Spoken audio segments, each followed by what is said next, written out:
सरपंच संतोष देशमुख यांच्या कुटुंबियांनी घेतली मुख्यमंत्री फडणवीसांची भेट।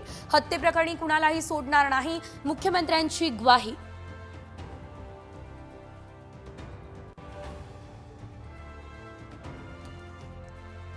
अजित पवार आज दिल्लीत पक्षाची महत्त्वाची बैठक। दिल्ली निवडणुकीच्या पार्श्वभूमीवर भाजप नेत्यांची भेट घेण्याची शक्यता।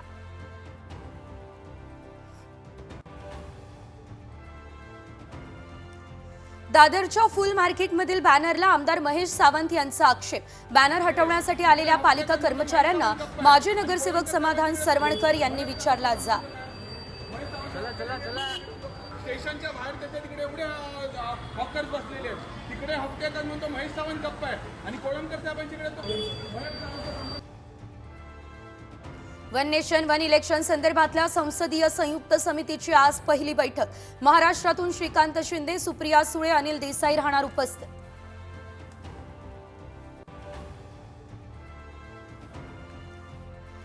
5 फेब्रुवारीला दिल्ली विधानसभा निवडणुकीसाठी मतदान। 8 फेब्रुवारीला होणार मतमोजणी। 70 जागांसाठी आप, भाजप आणि काँग्रेसमध्ये लढत।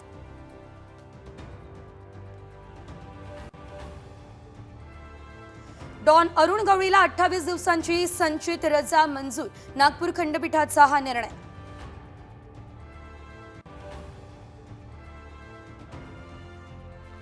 धारदार शस्त्रानं हल्ला झालेल्या शुभदा केदारेचा मृत्यू। पुण्यातील आयटी कंपनीच्या पार्किंगमध्ये सहकार्यानं केला होता वार।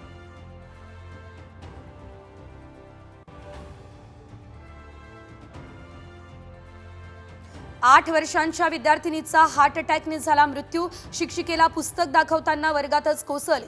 कर्नाटकमधील मन हेलावणारी घटना।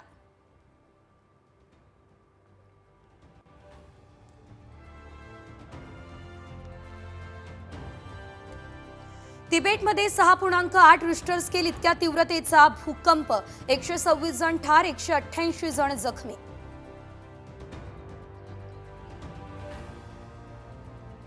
बिश्नोई गँगचा सलमान खानला धसका। सुरक्षेसाठी घराला बुलेट प्रूफ काचा, घराबाहेर पोलीस चौकी।